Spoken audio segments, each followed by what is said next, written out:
How much market share does Adobe have with AEM? Hi, I'm Rick. Over the past decade, I've helped dozens of companies better understand Adobe technology and project delivery. Along the way, I've had the opportunity to see a lot of what works and a lot of what doesn't. My goal is simply to share what I've learned, and I hope that gives you back a little sanity in your day.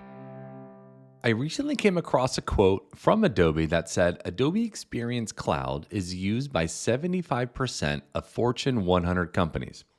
And I do believe it. Now, I don't have any information to back this up. Rather, this is just my experience, which started the day that Adobe launched AEM back in 2011.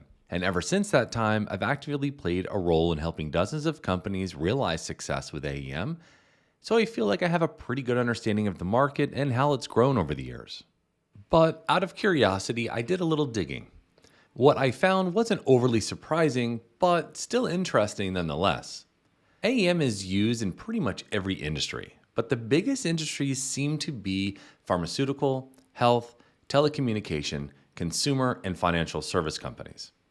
Now, there are some large technology companies like Apple and Amazon that use AEM, but they tend to use it for internal communications or a supplemental website or a microsite to support their main domain. I estimate that there are around 1,200 US based companies currently live on AEM today. What I find most interesting, and I think is the big takeaway, is this represents a small portion of a much bigger pie. Let me explain. Adobe over the last few years has started to focus on medium to large size companies.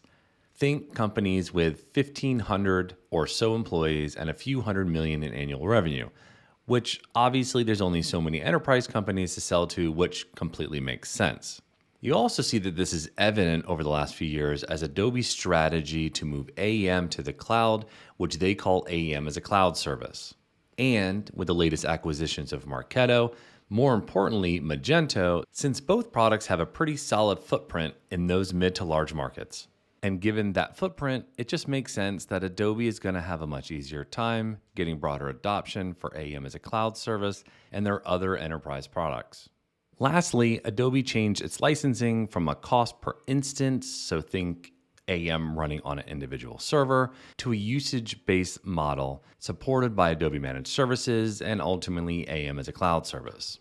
So all in all, Adobe's future with AEM is really just getting started, and I'm excited to see where it goes. So, what are your thoughts? Leave a comment and let's discuss.